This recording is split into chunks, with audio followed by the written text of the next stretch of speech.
What's good, everybody? Back again with another video.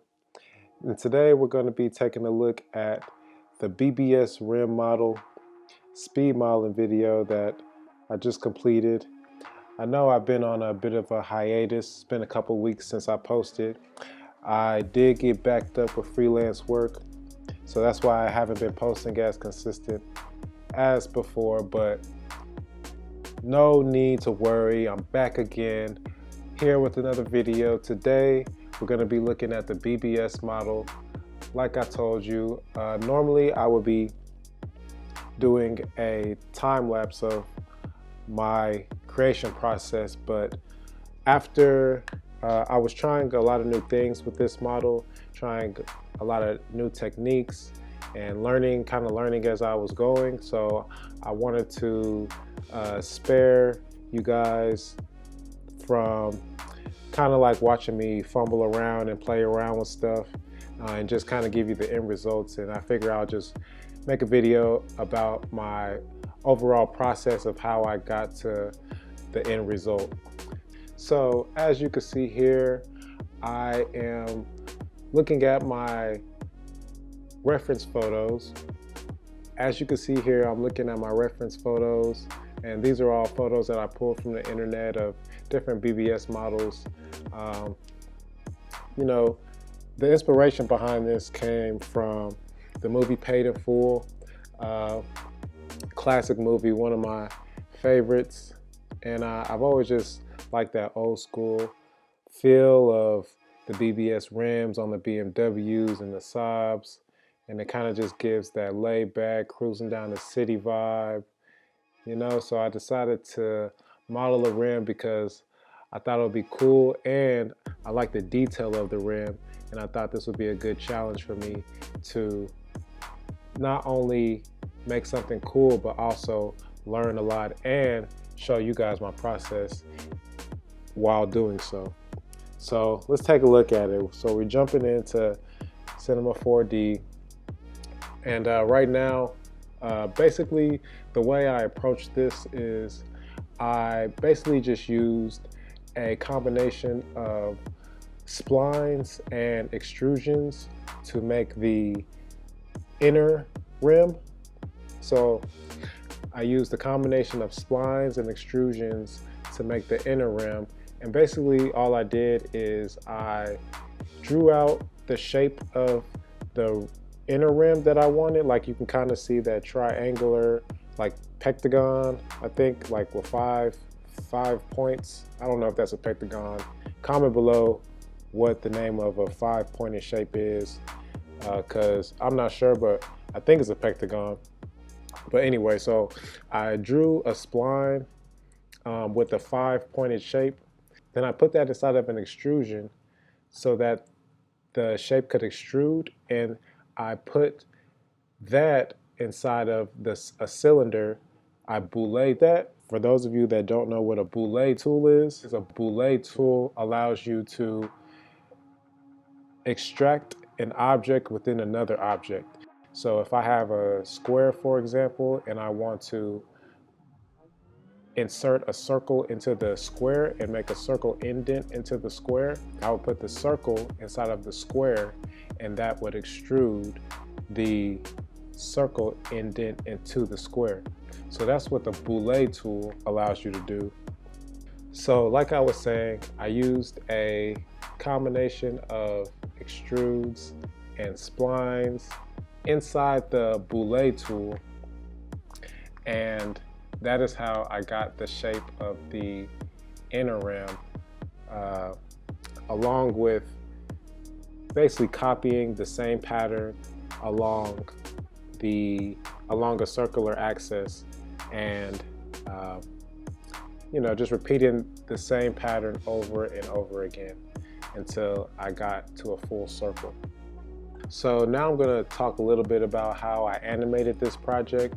So I basically used a combination of the fractor tool and the plane tool to animate this project. So that is how the tires flopped on the ground, and to kind of get that little bounce effect coming up. I tried to make it a little realistic. I would like to make it a little better, but I'm still working on my animation process, so there's still room to grow there, but I was okay with how this turned out so far.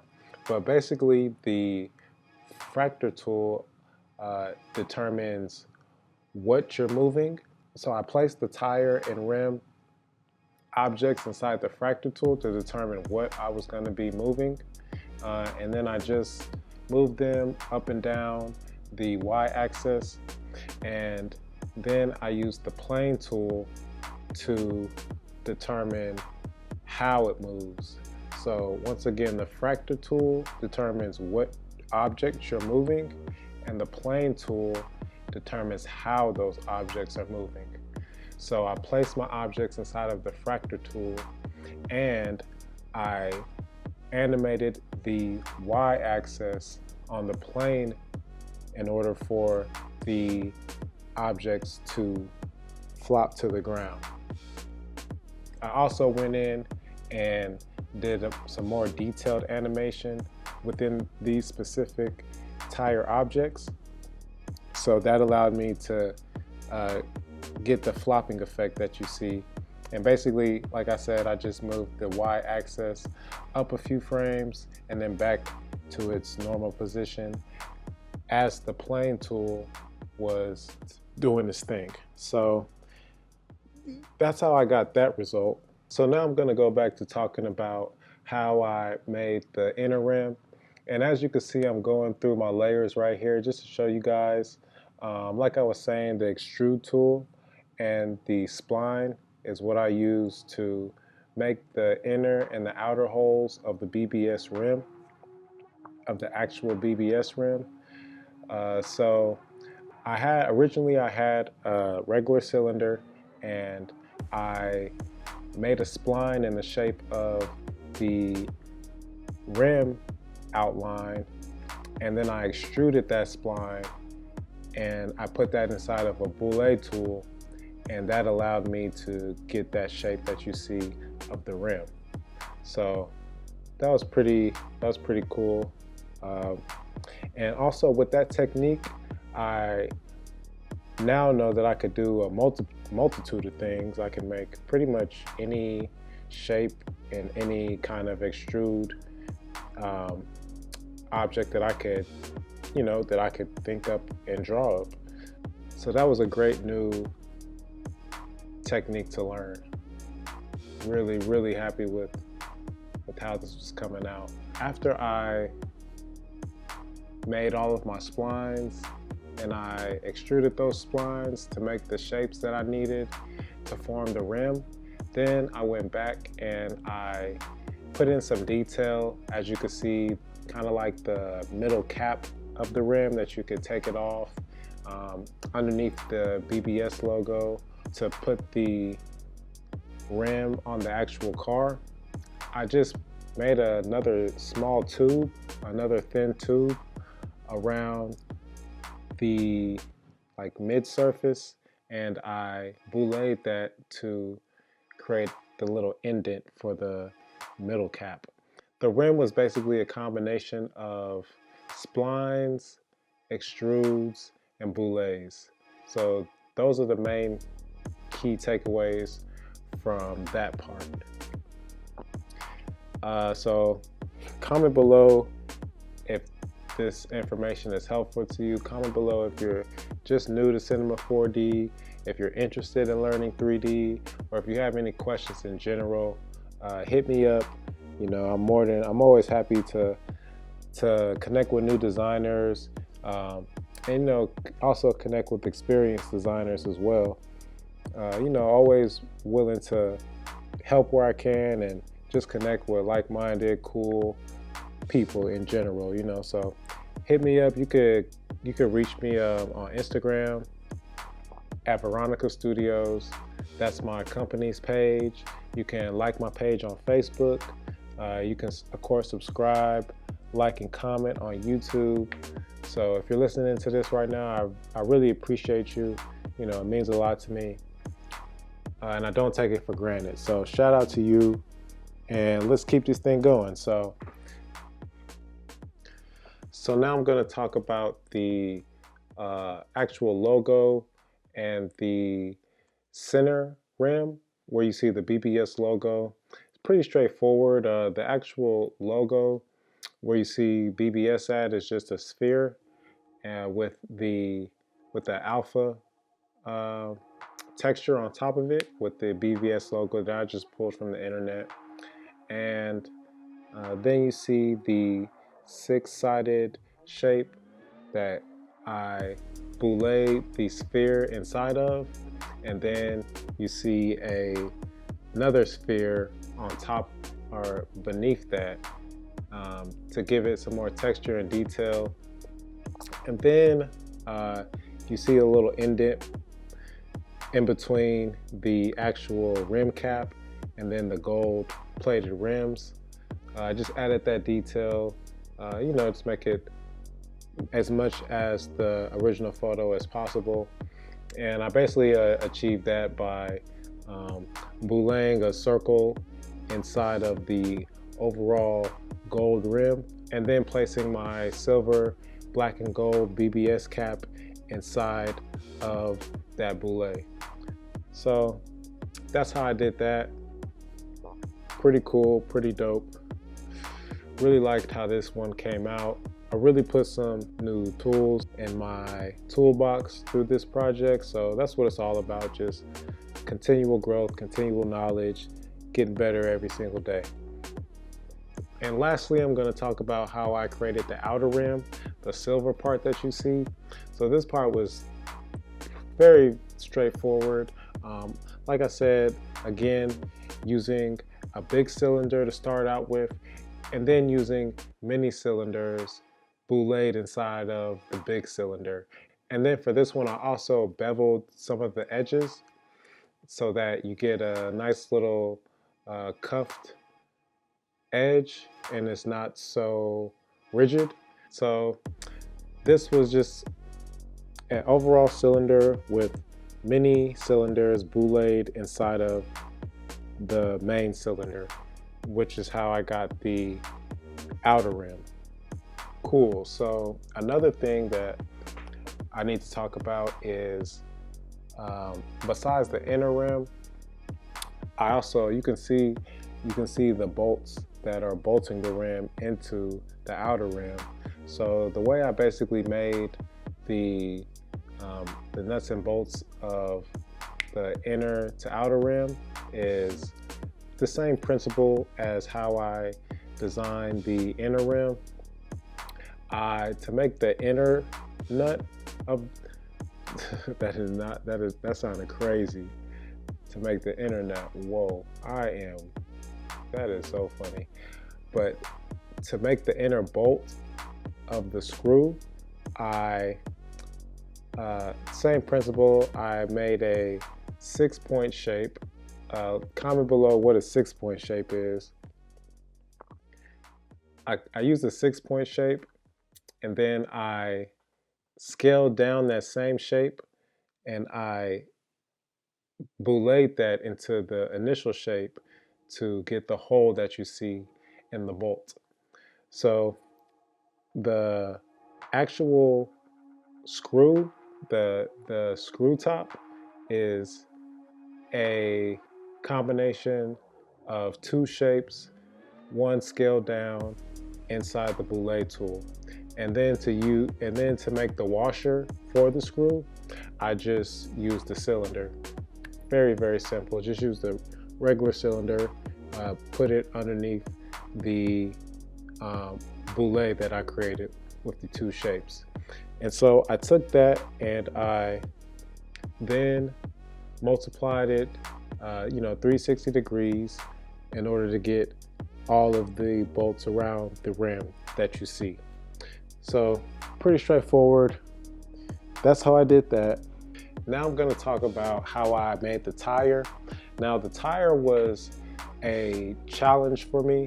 It was a new challenge, a good challenge at that, but I didn't really know how to go about this. So I watched a couple of videos online to see how other people model tires. And that's something that I'm all about.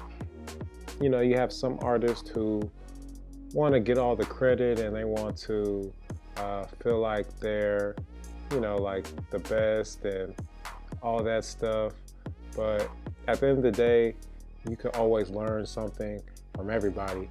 And the minute that you stop wanting to learn is the minute that you lose. So I'm all about continual learning and continual growth.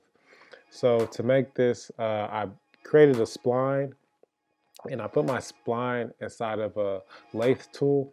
And the lathe tool allows you to basically pattern a shape in a 360 matter. So as you can see, the spline is kind of like a half circle, kind of like mushroom top. And then I use the lathe tool to pattern that shape into a tire, basically, into a 360 tire. So as you can see, as I'm clicking in and out of the actual tire without the prints, the detailed prints on it, you can see that was my tire base. So that's how I made the tire base. So once again, I made the tire base by creating a mushroom top spline, and I put that mushroom top spline inside of a lathe tool, and that allowed me to get the tire that you see. So to make the details of the tire, I basically the same principle that we've been talking about this whole video is I created a spline. So I created the inner kind of like arrow, kind of like half arrow shape of the tire that you see.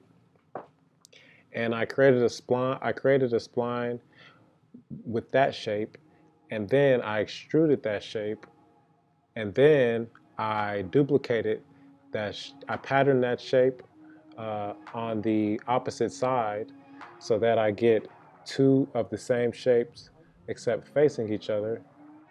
And then to give it more detail, I added basically two rectangles to give it more texture and to make it look more like a tire.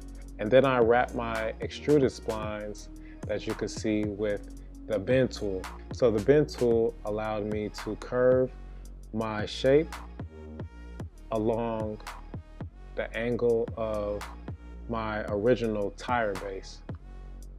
So that's what the bend tool allowed me to do. So